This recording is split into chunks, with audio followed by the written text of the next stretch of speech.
So jogging for the purpose of weight loss, not necessarily for a competition. Uh, some people say it's not worth abusing your joints. And often a suggested alternative is weighted fast walking. What do you think of this advice for someone who is carrying probably an extra 30 pounds and they're in their Yeah, 50s? that's a great question. And I want to make sure that the answer is heard. The human body was designed to walk, was designed to jog, and was designed to run. We were, by movement in that fashion, we are specifically designed for. It's one of the best things we can do. There is also truth to the for some people, it is better to find a low impact exercise.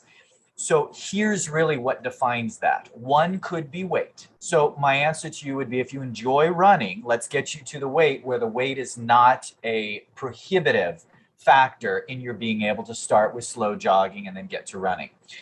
But the not bigger, but I'm going to say just as big factor is going to be your alignment.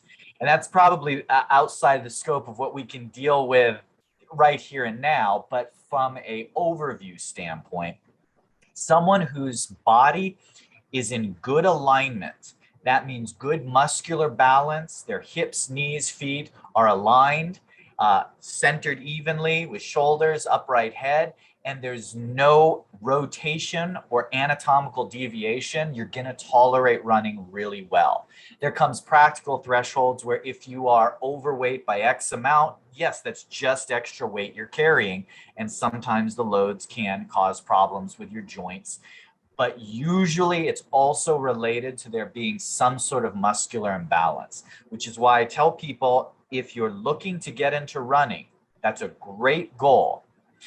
The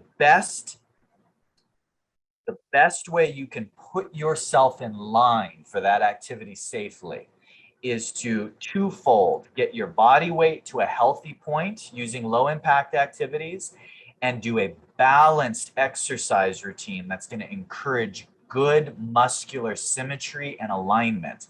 And those two things and a good pair of running shoes can put you in the best position to potentially be able to then start jogging, start running.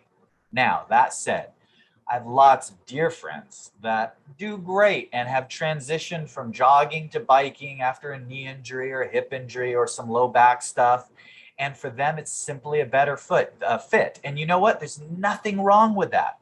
If your running does not feel comfortable on your body, even starting slow, building up gradually, there's nothing wrong with looking at other endurance aerobic activity that is not going to impact your joints as much.